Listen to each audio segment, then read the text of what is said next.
Praise the lord. March 23వ తేదీ 2025. ఈరోజు దేవుని వాగ్దానము. యెహోవా తమకు దేవుడుగా గల జనులు ధన్యులు. కీర్తనల గ్రంథము 33వ అధ్యాయం 12వ వచనం. ఈ వాక్యం ద్వారా మనం తెలుసుకోవాల్సిన విషయం ఏంటంటే, ఈ లోకంలో ఎవరు ధన్యులు అంటే యెహోవా తమకు దేవుడుగా గల జనులు ధన్యులు. ఒకవేళ లోక సంబంధంగా డబ్బు విషయంలో ఇతరులతో పోల్చుకుంటే బలహీనుడిగా నువ్వు ఉన్నావేమో. అందచందాలతో పోల్చుకుంటే సమాజంలో నీకున్న స్థానాన్ని బట్టి ఇతరుల కన్నా తక్కువగా ఉన్నావేమో. కానీ యెహోవాను గనుక దేవునిగా కలిగి ఉంటే ఈ లోకంలో నీ భాగ్యం ఎంతో గొప్పది. ద్వితీయోపదేశ కాండంలో మనం ఒక మాట చూస్తాం.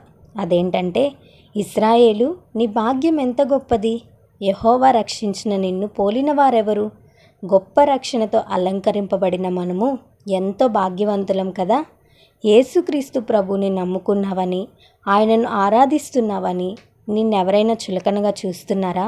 హేళనగా మాట్లాడుతున్నారా? నిన్ను అవమానపరుస్తున్నారా? నిన్ను తృణీకరిస్తున్నారా? అయితే బాధపడకు, నీవు సంతోషించాలి. ఎందుకంటే బలవంతుడైన దేవుడు, సర్వసృష్టికర్త, సైన్యములకు అధిపతి అయిన దేవుడు నీతో ఉన్నాడు. వారి మాటలకు ఎందుకు బాధపడుతున్నావు? యెఫ్తా అనే వ్యక్తిని తన ఇంటివారు, తన బంధువులు, తన స్నేహితులందరూ తృణీకరించారు. నీవేంటి, నీ బ్రతికేంటి అని ఒంటరిగా చేసి అవమానపరిచారు. యెఫ్తా దేవుని సన్నిధిలోనికి వెళ్ళి తన సంగతంతా చెప్పుకున్నాడు. న్యాయాధిపతుల గ్రంథము 11వ అధ్యాయంలో మనం చూసినట్లయితే యెఫ్తా తనను తాను దేవునికి అప్పగించుకున్నాడు. ఏ యెఫ్తానైతే వారు తృణీకరించారో ఆ యెఫ్తానే వారికి న్యాయాధిపతిగా చేసుకునేలాగా దేవుడు చేశాడు. అమ్మోనీయులతో యుద్ధం ఆడి వారికి విజయం ఇవ్వడానికి ఒక పాత్రగా యెఫ్తాను వాడుకున్నాడు. నీ కాలేజీలో, నీ బంధువుల మధ్యలో, నీ ఉద్యోగం చేసే ప్రాంతంలో, నీవు నివసిస్తున్న ప్రాంతంలో నిన్ను తృణీకరిస్తున్నారేమో. ఒకరోజు రాబోతుంది, నీ దేవుని యొక్క గొప్పతనం నీ ద్వారా దేవుడు చూపించబోతున్నాడు. నీవు బలహీనుడవు కాదు, చేతగాని వాడవు కాదు.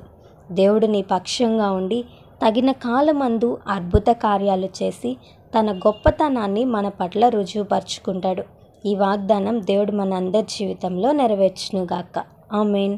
ఈ వీడియో మీకు దీవెనకరంగా, ఆశీర్వాదకరంగా అనిపించినట్లయితే లైక్ చేయండి, షేర్ చేయండి, కామెంట్ చేయండి, సబ్స్క్రైబ్ చేసుకోండి. మీ ప్రార్థన అవసరతలను మాకు కామెంట్ రూపంలో తెలపండి. మీ కొరకు తప్పక ప్రార్థిస్తాం. God bless you.